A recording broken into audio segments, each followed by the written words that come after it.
돌아갑니다. 정동현입니다. 정동현이 역전을 만듭니다. 2천의 갈비를. Winners of the AFC Champions League 2020, Ulsan Hyundai. You're listening to the K-League United podcast, proud partner of Football Nation Radio. Hello, I'm Ashton McCart. Welcome to The Weekend, a bite-sized preview edition of the K-League United podcast. I'm Paul Nee, and coming up later, we will look ahead to rounds 2 in K-League 1 and 2.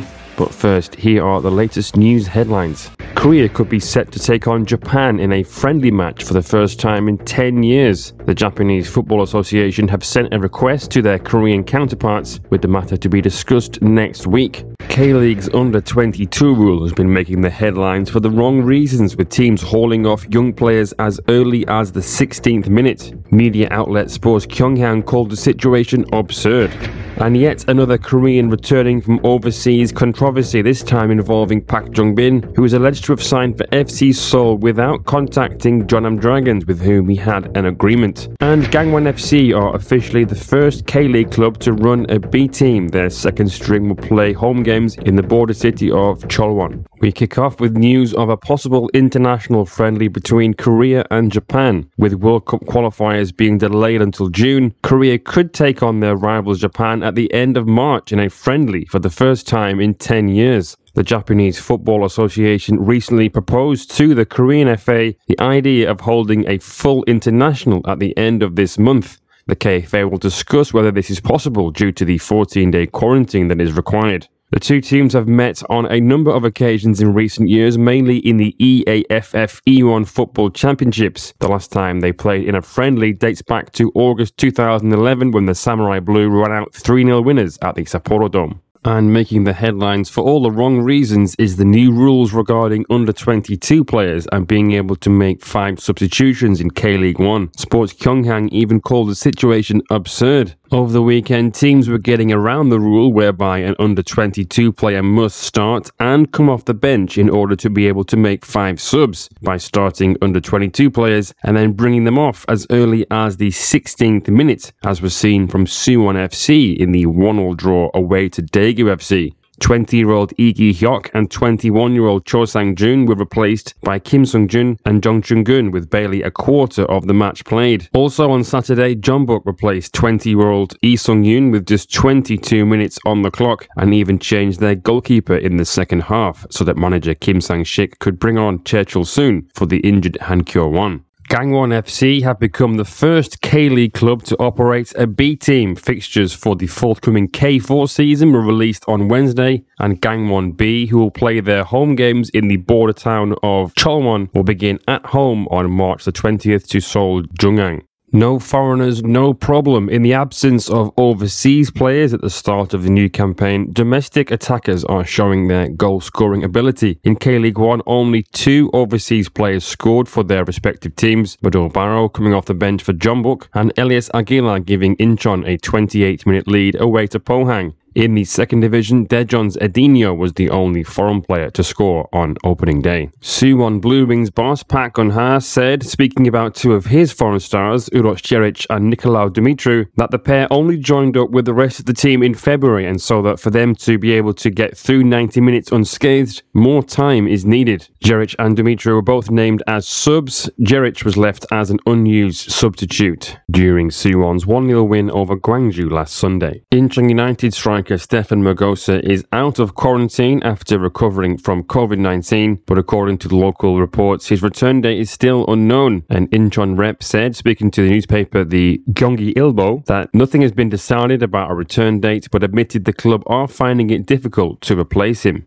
Pohang Steelers, meanwhile, may be about to head straight to the AFC Champions League group stages. That is according to a report in Sports Donga on Wednesday, who, citing an unnamed source, said that because of Jiangsu FC being disbanded, the Steelers could take their place instead of having to win a qualification match. The Steelers were originally scheduled to face Ratchaburi from Thailand. Instead, they will head to Group G with Ratchaburi along with JDT and Nagoya Grampus. Elsewhere in K-League 1, FC Seoul winger Park Jong-bin is at the centre of a transfer controversy, one which is similar to that of Paek Sung-ho's. It has been reported that Park had an agreement with Jeonnam Dragons whereby he would pay a penalty if he did not return to the K-League with the Dragons. According to a report in Sports Chosun, the first agreement was signed in 2010 when Park was about to start at Gwangyang Jecheol High School, but without prior warning, flew to Wolfsburg in Germany for a trial. Park Jong-bin was then ordered to pay 100 million Korean won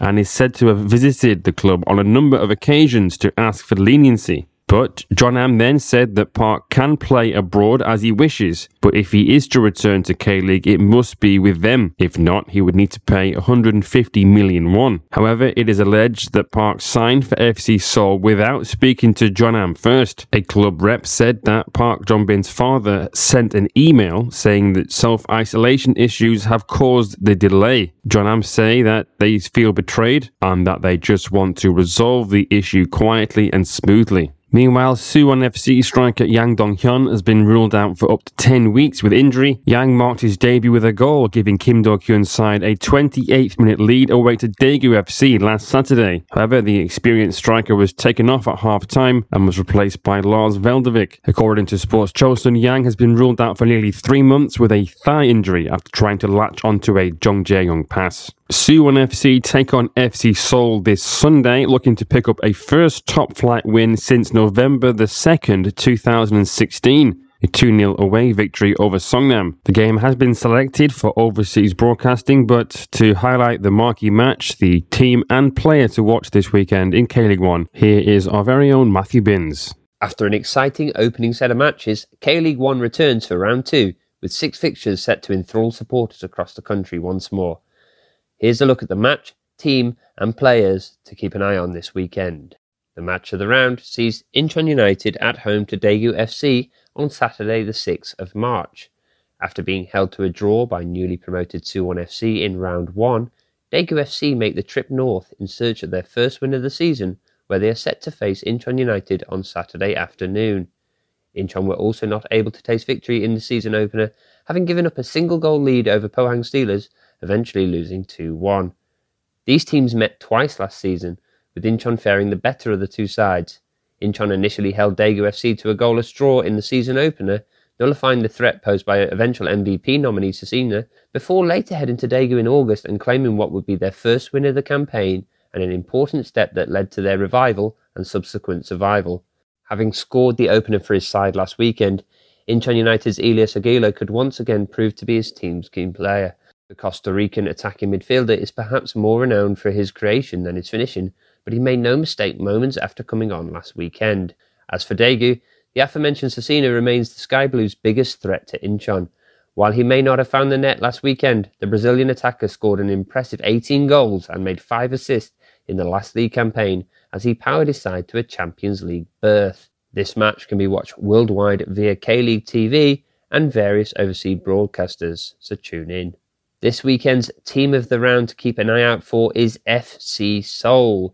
Recently appointed FC Seoul manager Park Jin-sup will have looked for the positives in his side's opening day defeat against Jeonbuk Hyundai Motors, having succumbed to 2 second-half goals in Jeonju. Seoul did create well, with the likes of newly signed Na Sang-ho being the architect of many promising attacks down the flanks. In fact, FC Seoul had the majority of the shots in the match, boasting 15 shots to Jeonbuk's 10, yet were unable to convert, sporting an expected goals figure of just 0.46, suggesting that the opportunities created were not clear-cut. With Alexander Palasovic and Ki Sung-young bolstering the creativity in midfield once again, however, Park will be hoping the capital club can continue their development from an underwhelming showing last season and fare better in front of goal when Suwon FC arrive in Sangam on Sunday afternoon. This weekend's player of the round is Ulsan Hyundai's Kim In-sung. Ulsan Hyundai helped cap off a 3-day weekend of action by running riot at home to Gangwon FC, eventually finishing up with 5 goals to no reply. One of the many names from the Harangi that caught the spectators' eye was that of Kim In-sung, with the winger bagging 2 goals within 10 minutes of each other to complete his team's rout and ensure that he picked up the MVP award for round 1. The 31-year-old winger had a far quieter season in 2020, scoring just twice in the league compared to his 9 the year prior, although he did also pick up 5 assists as Ulsan brushed closely with domestic success once more before going on to claim a continental crown. Having also been the subject of rumours linking him away from the club over the off-season, Kim may well be out with a point to prove in the new campaign. Against Gwangju FC then, Kim and his side could fancy their chances once more. Gwangju fell to Suwon Samsung Bluewins in their opener, which builds on their 5 straight defeats at the end of last season. Ulsan did struggle though against Gwangju in their opening 2 encounters last year, drawing 1 apiece in each game before eventually finding victory on the final day. With many players having departed Gwangju in the winter though, and with Ulsan bolstering their own squad, the odds may well be with the visitors come Saturday afternoon. There are a number of suspensions to take note of. Im Chae-min from Gangwon FC is out for 2 matches and will return in round 4, as will Jin Song-uk from Jeju United. So to recap, here are the round 2 fixtures for the upcoming weekend. On Saturday the 6th of March, Jeju United kick things off at home to Jeonbuk Hyundai Motors at 2 o'clock, before Incheon United get their match underway against Daegu FC at 4:30. Elsewhere, Gwangju FC will play Ulsan Hyundai at 4:30, while Gangwon FC vs Pohang Steelers gets the evening slot at 7 p.m. Sunday the 7th of March sees Suwon Samsung Bluewings at home to local rivals Songnam FC. That kicks off at 2 p.m. before FC Seoul take on Suwon FC at Seoul World Cup Stadium at 4:30. Back to you, Paul. All right, thank you very much for that, Matthew. Meanwhile, female assistant referee Kim Kyung-min made her K-League return over the weekend, officiating in a K-League game for the first time in 6 years. Kim was one of Kim Yong-woo's assistants for the K-League 2 fixture between Busan I-Park and Seoul Elan, which ended 3-0 to the Leopards. Kim had been officiating in K3 up until last year, but has been promoted. Kim last ran the line in K-League in 2015 after a 2-year spell, and was at the time only the 2nd female official to be involved in the professional men's game in Korea after Im Eun-ju. Elsewhere in K-League 2, Daejeon Hana Citizen got off to a winning start on opening weekend, but they had to do so the hard way. With 60 minutes on the clock, the Purples were awarded a penalty, and after a 4-minute VAR review, up stepped Edinho to take. However, Daejeon's number 7 saw his spot kick saved. Purple's boss Lee Min-sung was not amused and said that in a post-match interview, Edinho would be taken off penalties due to his run-up. Edinho meanwhile said that although he felt disappointed to miss, was happy to score the game's winner in the 89th minute. Edinho's fellow countryman and teammate Bruno Bayo was left out of Daejeon's 18-man matchday squad last Sunday. The number 9 returned to Korea late due to visa issues and so has spent minimal time training with the rest of the first team. Daejeon boss Lee Min-sung said that Bayo is likely to be involved in a couple of weeks. Daejeon will be looking to make it back-to-back wins when they take on Busan I-Park at home this Sunday in the 2nd tier. The clash is just one of many intriguing fixtures to take place in K-League 2 this weekend, and with the marquee match, the team and player to keep an eye on this round, here's our very own Peter Hampshire. Yes, Paul, there were plenty of fascinating contests around the country last weekend, weren't there, in the K2? FC Anyang, Daejeon Hana Citizen and Seoul Elan, they all registered their first points with wins. This weekend it looks no different, with a hotly contested derby the pick of the bunch, while elsewhere Gyeongnam FC and Busan I-Park look to avoid consecutive defeats. Your match of the round for me is FC Anyang against Ansan Greeners, the Line 4 derby, and that's at Saturday at 4 p.m. Korean time. Shin Dong-hoon netted the first goal of the entire K-League 2021 last weekend, opening the scoring for Anyang in the season opener at Changwon. They beat highly fancied Gyeongnam 2-1 on the road, and Lee Hoo-young's side entertain Ansan Greeners in a fixture this weekend that they've historically had plenty of joy in. Why is it dubbed the Line 4 derby? Well, that's because the club have shared access to that subway system up in the Seoul region, and the Violets have actually won 5 of the last 7 meetings at the Anyang Stadium between these two. In the green corner then, Ansan took 6 points from their rivals last season, as all matches finished with a 1-0 scoreline. Kim Gil-shik's side, they may have been buoyed as well by their recent efforts in round 1, as the Greeners took a point at home to K-League 2 newcomers Gimcheon Sangmu. Kim Yeon-do is a familiar foe for Anyang, someone they'll be wary of at this level in K2, having won the title with Asan in 2018. Also look out for Im Jae-hyuk, and last week on the right, K-League 2's best 11 featured Lee Jun-hee and Karaso de Campos Anderson, both on the right, making a nice partnership there. Your team of the round then, I've gone for Buchon FC. Buchon looked to have salvaged a point last time out at home to Daejeon, but they eventually succumbed to Adinio's last minute winner. Defeat saw an end to 6 consecutive opening day victories for the Reds, and this time they travelled to Cheongnam Asan in the early kick-off on Saturday lunchtime. On their last visit, William Barbio was the hero, but he won't be there this time. He's at Seoul Eland, so they're going to have to look towards Han Ji-ho. The Busan I-Park legend has been signed by Lee Young-min in the off-season, along with defenders Park Jun-hee of Gwangju in the past and Kim Jong-ho. And another newcomer, Park Chang-jun, may be pushing for a start as he scored off the bench last time out on his debut. Your player of the round is well known in the K-League 2. It's Leandro Ribeiro of Seoul Eland. Leandro formed part of K-League 2's best team last weekend, and he was integral in Eland's 3-0 victory at the Gudok, holding Busan I-Park in the first half and then controlling them in the second. Leandro, he claimed 2 assists, and he was helped by fellow Seoul midfielder Jang Yoon-ho, who impressed and complemented the trickery of Leandro very nicely. He usually operates on the left, of course, and actually last weekend at Busan he completed more passes than any other match in his Eland career. He won 58% of his duels on the pitch, which is also his second highest, and that shows that the Brazilian is really going to get stuck in this season. So your K-League 2 weekend looks like this. Cheongnam Asan against Buchon FC in the early kick-off on Saturday. They're followed by 4 o'clock games. Seoul Eland against Kimcheon Sangmu and FC Anyang against Ansan Greeners. And all Korean times on Sunday, 1:30. Daejeon Hana Citizen entertain Busan I-Park. And the final game in the K2 this weekend, 4 o'clock Korean time. It's Jeonnam Dragons at home to Gyeongnam FC. Back to you, Paul. Fans, we want to hear from you. You're encouraged to email KLU at info@kleagueunited.com or tweet at KLeagueUnited with any questions, comments or reactions. Or follow us on Facebook to ask directly during one of our live shows.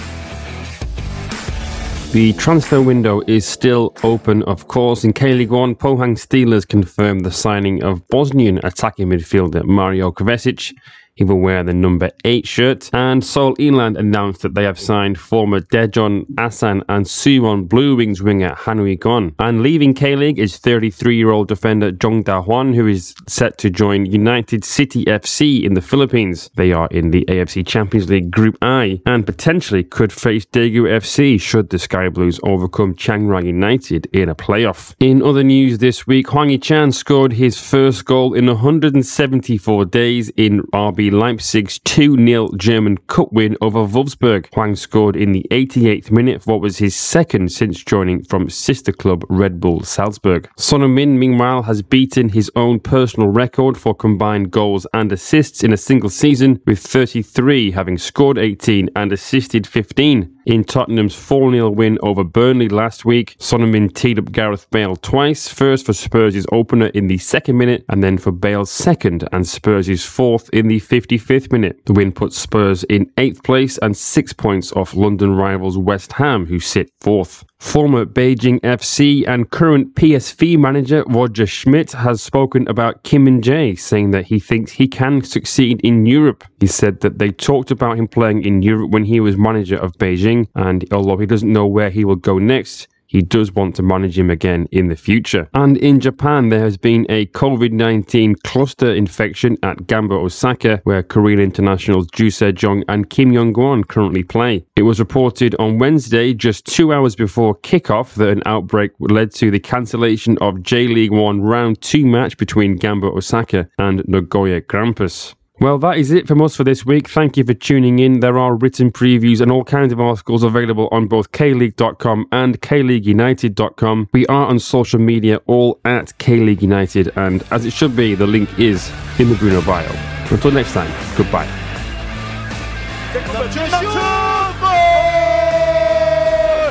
스코어 2대0 김남춘의 추락골. 지금 이진영 선수가